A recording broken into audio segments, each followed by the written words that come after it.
That night I had a dream. After crying out and asking him if he'd still have me, if I was still his daughter, there was a bright light in my dream, and I was sitting in my house on a couch. And to my right, there was a bright light, and it was not a bright light when you wake up in the morning and it hurts your eyes. It was a bright light where it felt peace. It felt like a welcoming warmth, and I saw his hand reach out to me.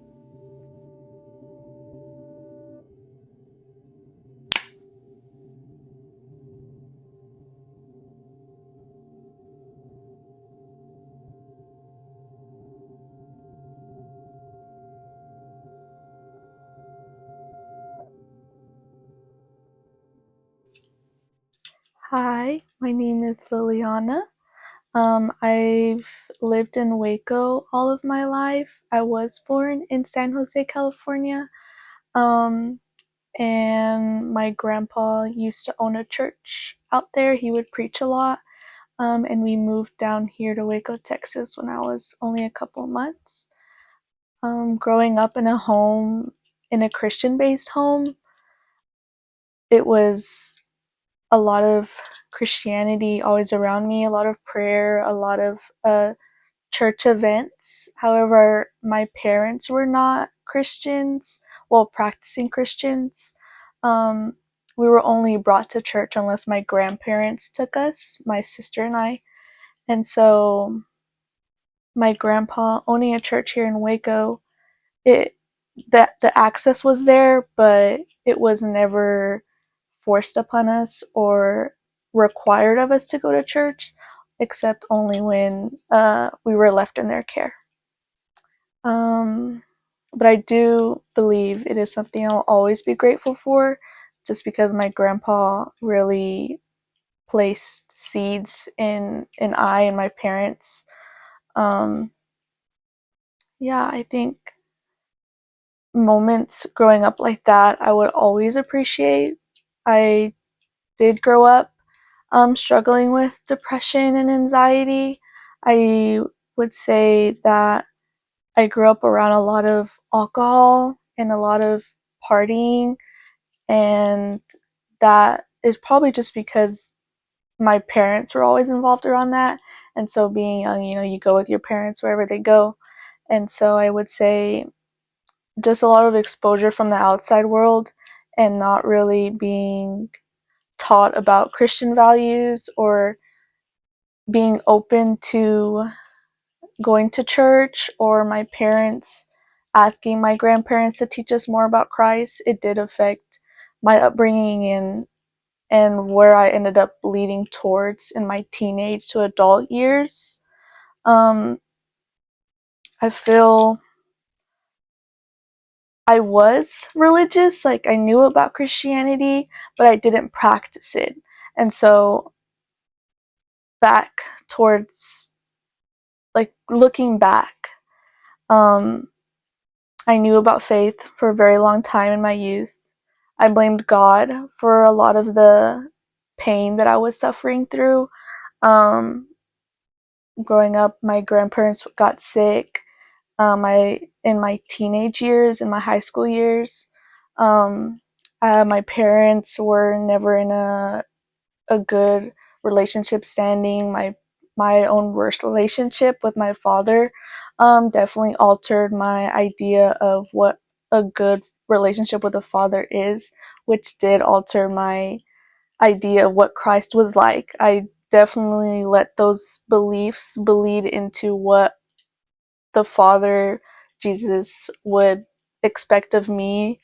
I always believed I needed to come clean before just coming to Christ, just because my parents kept denying going to church or accepting prayer or wanting to go go to prayer, just because they were in the world and they thought they weren't holy enough to accept the church or go to church. And so I think those ideas really bled into my upbringing, and I blamed God for the difficult situations, and also just because I didn't know who God was, I was using ideas from the world to mold what I thought God was rather than who God really was. Um, in high school, my grandparents got sick with cancer, and so it went from my grandpa passing, and it was hard because he was a pastor, and I blamed God a lot for like why did he have to go the way he did. And then my grandma got sick, um, and she went through a really a harsher downfall, I would say, and so that really took a toll on me in my late high school years, just because at those years you're more likely to experiment, you're going into drugs, lust, things like that. And so I did fall into that realm of the world where I was trying to fill a void with things like that to try to numb a lot of the pain and anxiety that I was going through.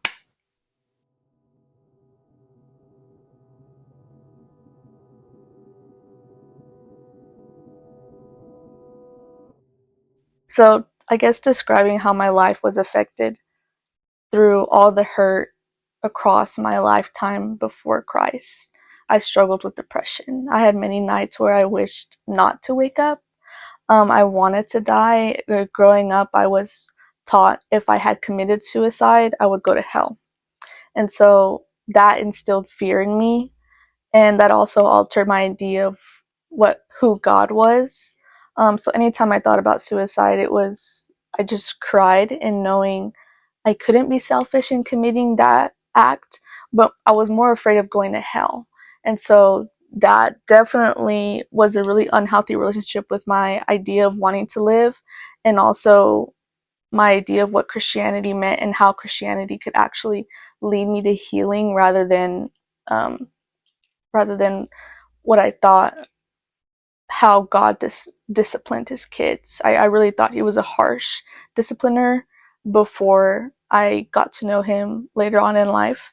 Um, so I had many nights where I hoped to die of like an accident or like a severe accident so I could go fast, but I could have a chance of like going to heaven because I knew about Christ, but I wanted to die early so I wouldn't have to continue suffering in a cycle of um, just a really unhealthy relationship in my youth, an unhealthy relationship with my father, and then also just a lot of grief that just piled up in like my late teens and then in my early 20s. Um, I thought I thought at that time too, I thought being a good person was enough. And even though I did not practice the faith, I was still afraid. And so that that unhealthy relationship would continue, and I would blame my father's addiction to alcohol on God because years on years my parents well my parents had issues, and then my grandparents would pray, of course. And so I grew up knowing, there was prayer going on, but nothing was changing. And so I would blame God for things not changing, although later on, of course, I learned that God, like the prayers are still impactful, but there's still evil in the world, and God can't intervene in a place where a man won't let him intervene in. Could you elaborate on moments where you might have gotten lost in the ways of the world and felt like you turned your back on God? Yeah. I grew up around the idea of leaning towards drugs, leaning towards partying, and leaning towards anything but God to fill a void. And so in my early high school years, I did the same. I would say all my life, I always had my back towards God, but I knew He was there.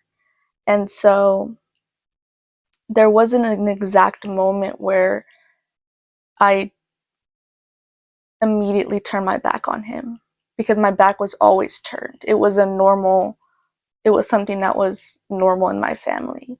it was like I was born into a family that had their back towards him already. And so it was just continuous. And growing up in a society in social settings where numbing was the solution to everything, that was just my normal. I thought that was normal. I thought that, oh, my parents do it, and I thought, okay, that's the only way to get by hard things.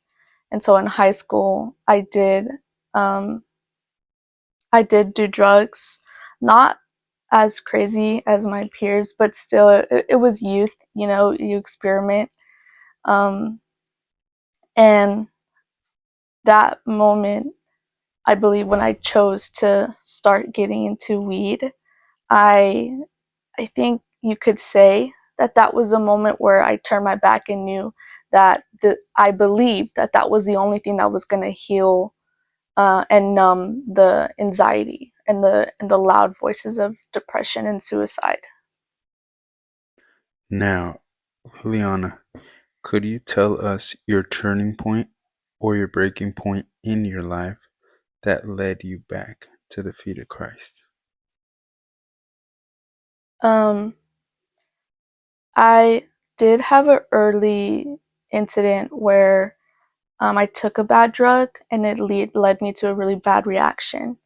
And it's, I want to say that the way my bedroom was, there was no way for me to get out of the bed to throw up the bad drug. And so it was kind of in a corner and I was facing a wall and I was having really bad hallucinations. And that night, the only time I was really sensible, like I wasn't able to respond to anything. I had a really bad reaction to a drug, and I do believe in my heart that God saved me that night because the position I was in, I could have choked on my vomit and I could have passed away that way. Um, I do not remember ever getting out of my bed. The only time I came to was when I was on the floor and I was throwing up. And the only thing I could hear was my grandma praying. So I'm gonna cry.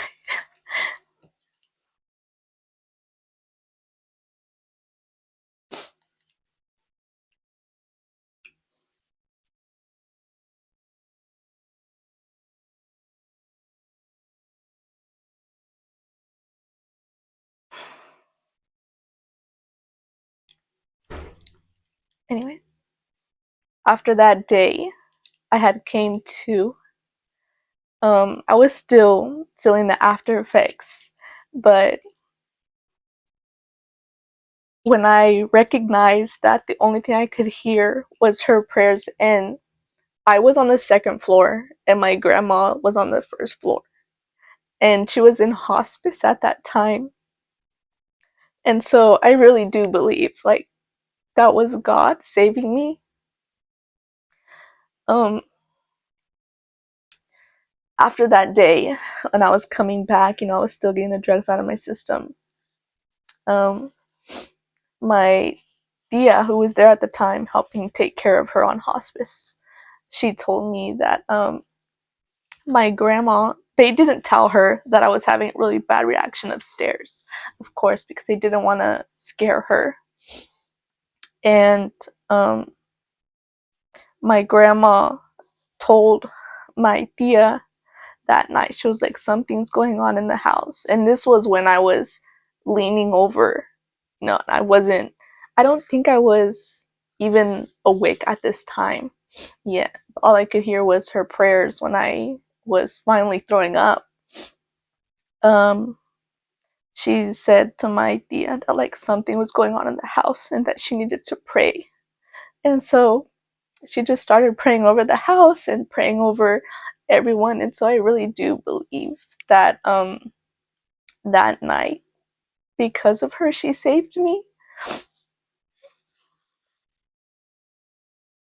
And so I would say that was like a really big moment where, of course, after my parents, were able to take care of me, punishment came. That's normal. Teenagers. And so I was left with only my Bible, like the Bible that my grandparents had gifted me.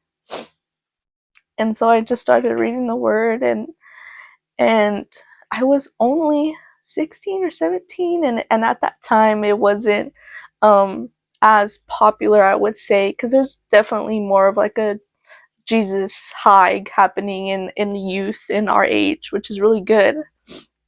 But at that time it wasn't as popular. And so um I got into the Word and I just read everything I could. It was like I couldn't stop consuming. And it was really healing, and it was like I was called back home. And I remember nights beforehand where I would cry about not wanting to live, and I would tell myself like I want to go home. And I knew at that time like what home was, because my grandpa would talk about home and like being in paradise, because he knew that because of his faith he was saved. And so I wanted to go home too, but I I feel like after that day, after those that terrible experience, I felt like I was at home, and it was the first time that I ever felt spiritually at home, and also letting it bleed into um my world, and like letting it take over how I wanted to live and my choices. Um, yeah, and that was a huge turning point for my faith. I continued on in my years. Um, I thought that was when I was probably 16 or 7. No, I was 16, and now I'm 22, and that's just something that's really is a turning point for my faith. I didn't get baptized though at that age, just because at that time I told my parents, well, my mom specifically, that I wanted to get baptized. And she didn't know much about the faith. But I really felt a calling to get baptized, but she told me just to think about it some more. And so I remember being, of course, upset that she didn't want to let me get baptized. Um, and that steered me away. And then I graduated high school, and then some more grief happened, and I knew about Christ, and I had turned my life towards Him, but I still had struggles. Of course, I didn't have fellowship. I didn't have a foundation where, if I needed to fall short, that I had a community to help build me back up. So I fell back into the world again. Um, Whereas, like, I was just letting my flesh lean into lust and sexual immorality. Um, and I think being young in our 20s, um, it's hard not to listen to the world's idea of what a relationship should look like. And so later down in my partner and I's years of being together, um, we went to, I think it was like at Antioch's like full college worship night, and he had wanted to give his life to Christ, and that was a huge turning point. And and of course I was still struggling with uh suicide ideation, and I think a lot of it came from just wanting to end suffering in my own cycle of depression. And I was going to therapy, and so it was a conversation that I was having with my therapist. But I did still have home problems with like my father and his addiction to alcohol, and that altered a lot of like my faith of wanting to believe that God could actually change something. And so instead of just accepting at that time that Jesus uh, can only help whenever the other person wants to help too, um, I was still learning that I was still young. And there was a night where I was crying, and that was the night that I decided I wanted to get baptized and I wanted to turn my life around. Um, and this is Before you go any further, yeah, could you describe that night you were crying? And if you reached out to God, what did you tell him? yeah. Um, that night that that night that I was crying out, um, I was crying out to him and asking if I was still his daughter.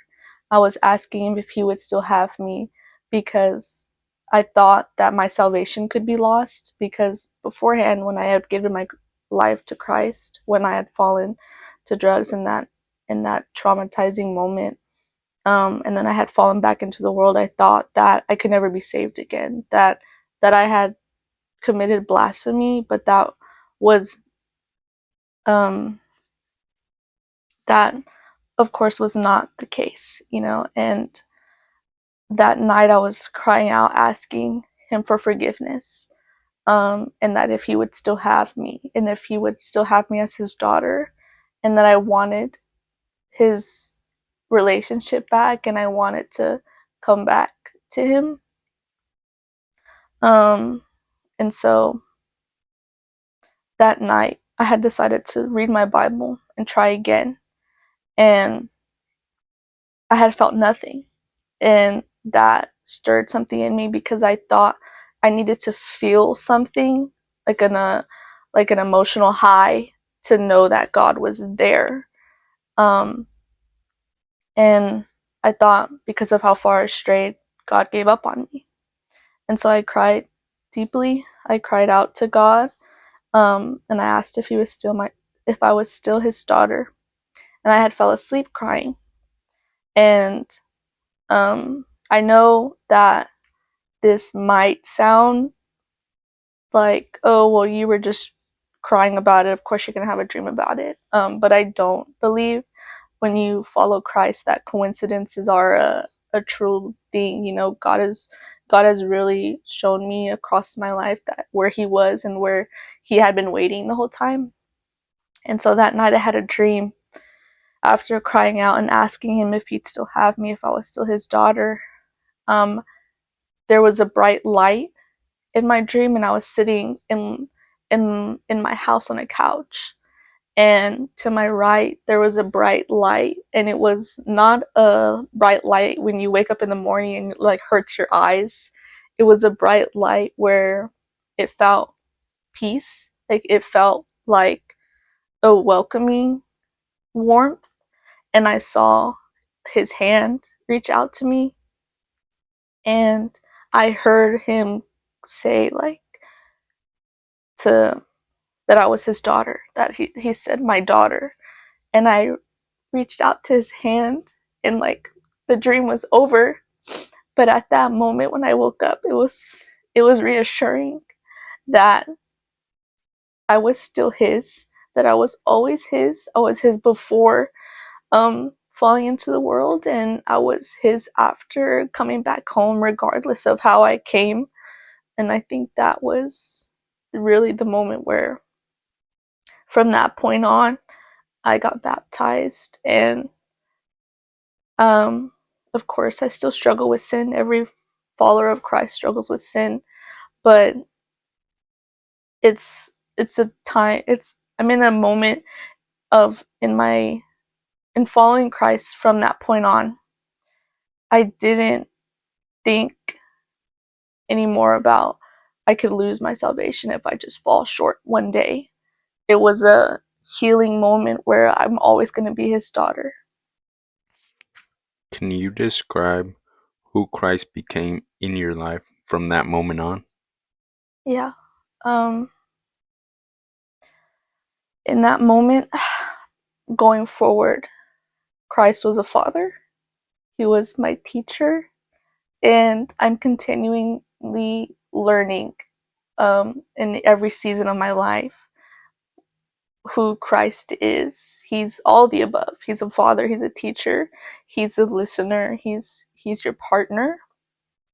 And so I did feel a change in my spirit where my willingness to follow him was instant. It wasn't a it became second nature to me, and it led me to give up what I struggled with like lust and anxiety and depression, and of course there's days where the enemy leads me back and reminds me, but it's also I take those moments of reminding me how where Jesus has saved me from, and um like what could have been, and now what I'm saved from because of his act of love. Ileana, I know you said about the reassurance you felt of Christ being your Father, but could you tell us about the redemption it brought in your life in those exact moments and how it made you feel? I think after that day, I felt redeemed from fear of losing my salvation. Um, I struggle with the idea of what redemption means. Like, for example, when you feel not worthy enough because how holy God is, but as you grow with Him in your relationship, God begins to purify your life and walk with Him. So, can you tell the viewers those moments where you felt any guilt in your life be washed away by Christ and felt new and redeemed by Him? I guess I would say I felt redemption in my life in feeling as though nothing I could do could ever take me away from his act of salvation. It took me recognizing that there was nothing that I could ever do that would be able to separate me. There was nothing more powerful than his act of salvation that could separate me. Things like struggling with anxiety and depression and suicidal ideation and lust, I now see them as um, a sin that's not more powerful than the blood that was shed. I tell people that struggle with that sin and who don't want to let go of recognizing, oh, I struggle with this sin, I can't get rid of it, um, and beating themselves up about, oh, it's guilt, I feel guilty, so I can't go back. You're redeemed from it, and I say that that very act is not more powerful than the act that was done on the cross. Anytime you give it its power back, you're saying that sin is more stronger than what was bled on the cross. And so, anytime when I struggle with those things again, it's like a picture of him on the cross is not um it's not like a jump scare kind of vision, but it's a softness. It's a gentle reminder that I'm redeemed and that there's nothing that could be ever strong enough to say that uh, it's it's something that can ever be forgiven.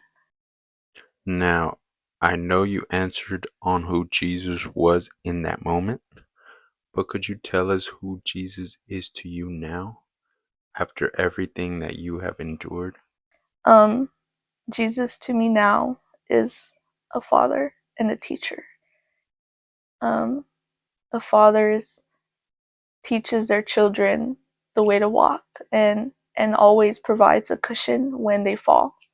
And so he's truly a father that I never got to experience, but now I get to experience. What would you share with someone who is feeling lost and is possibly walking the same walk as you? Um, if anybody is struggling with the same lost or sin, um, I wrote down that there's hope. That you were his son and daughter before anything of this world, before you became a mom, before you became a wife, before you became addicted to anything. You were his son or daughter first, and so there's a peace waiting for them. There's a peace waiting for you that always will have their arms open wide. Um, and especially not to blame failures of man onto who God is and was and still is. The church is full of broken people, and that's what a church is for. I like the analogy when they say a church is a hospital. They come broken, and Jesus is the doctor and everything. He's a surgeon, he's a nurses, he's everything. And so God doesn't ask us to come clean, but to come as you are. And that's not something that is a hidden metaphor, but it's just a pure blank statement that was written in the Bible for very purposes like being saved and recognizing that a blood that was shed for everybody in every walk, young or old.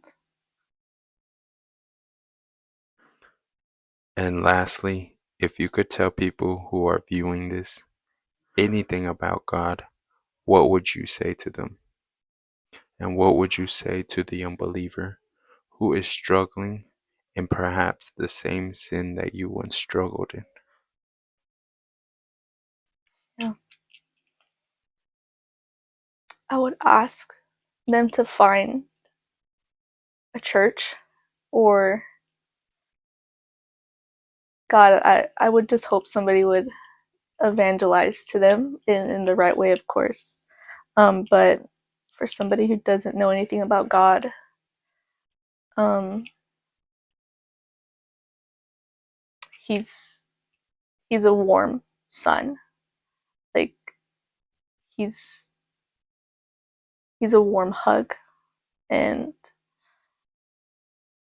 not to place blame from people who have failed you in life onto God, because evil things are not who God are, and just those very things hurt God just as much. Um, and so anybody who doesn't know Christ, I pray that they do, but also that